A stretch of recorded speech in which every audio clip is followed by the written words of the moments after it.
जय गुरुदेव। कलयुग का कट सत्य जो आप नहीं जानते।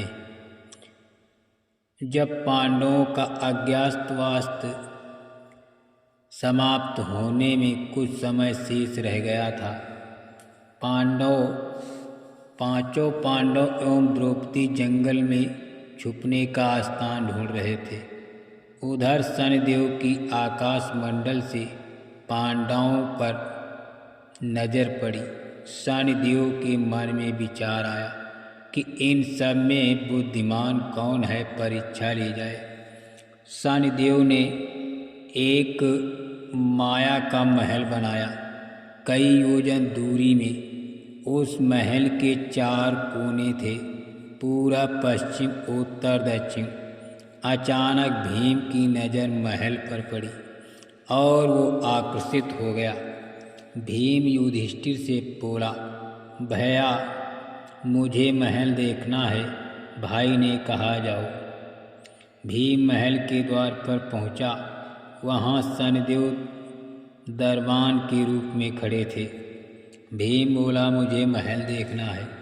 शनिदेव ने कहा, महल की कुछ शर्तें हैं। नंबर 1 शर्त, महल में 4 कोने हैं, आप एक ही कोना देख सकते हो। नंबर 2 शर्त में जो देखोगे उसकी सार सहित व्याख्या करोगे। नंबर 3 शर्त, अगर व्याख्या नहीं कर सके तो कैद कर लिए जाओगे। भीम ने कहा, मैं स्वीकार करता हूँ, ऐसा ही होगा। और वो महल के पूर्व छोर की ओर चला गया।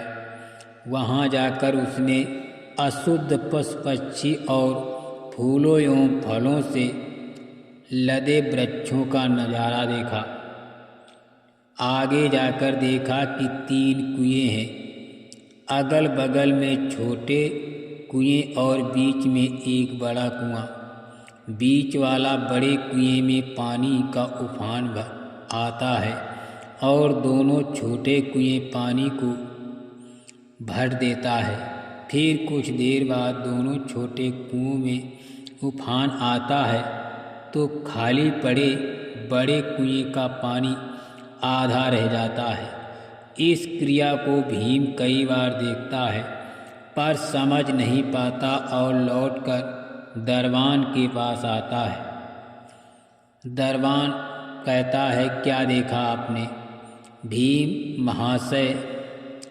भीम ने कहा, महाशय मैंने पेड़ पौधे पशु पक्षी सभी देखा तो मैंने पहले कभी नहीं देखा था, जो अजीब थे।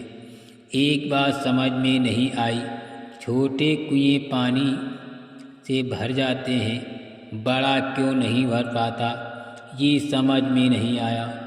दरबान बोला, आप शर्त के अनुसार बंदी हो गए और बंदी घर में बैठा दिया। अर्जुन आया और बोला, मुझे महल देखना है। दरबान ने शर्त बता दी और अर्जुन पश्चिम वाले छोर की तरफ चला गया। आगे जाकर अर्जुन क्या देखता है, एक खेत में 2 फसल उग रही थी। एक तरफ बाजरे की फसल, दूसरी तरफ मक्का की फसल। बाजरे के पौधे से मक्का निकल रही थी तथा मक्का के पौधे से बजरी निकल रही थी। अजीब लगा, कुछ समझ नहीं आया, वापिस द्वार पर आ गया। दरबान ने पूछा, क्या देखा? अर्जुन बोला, महाशय सब कुछ देखा पर बजरा और मकाई की बात समझ में नहीं आई। शनिदेव ने कहा, शर्त के अनुसार आप बंदी हैं। नकुल आया, बोला, मुझे महल देखना है। फिर वो उत्तर दिश की ओर गया। वहाँ उसने देखा कि बहुत सारी सफ़ेद गायें हैं। जब उनको भूख लगती है तो अपनी छोटी बछिया का दूध पीती हैं। उसे कुछ समझ नहीं आया, द्वार पर आया। शनिदेव ने पूछा, क्या देखा? नकुल बोला, महाशय गाय बछियों का दूध पीती हैं, ये समझ नहीं आया। तब उसे भी बंदी बना लिया गया।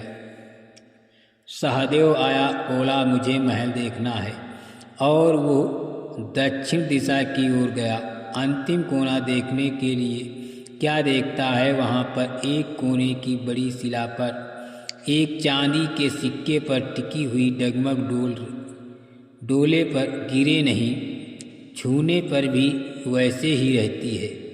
समझ नहीं आया, वापिस द्वार पर आ गया और बोला। सोने की शिला की बात समझ में नहीं आई, तब वो भी बंदी हो गया। चारों भाई बहुत देर से नहीं आए, तब युधिष्ठिर को चिंता हुई, वो भी द्रौपदी सहित महल में आ गए।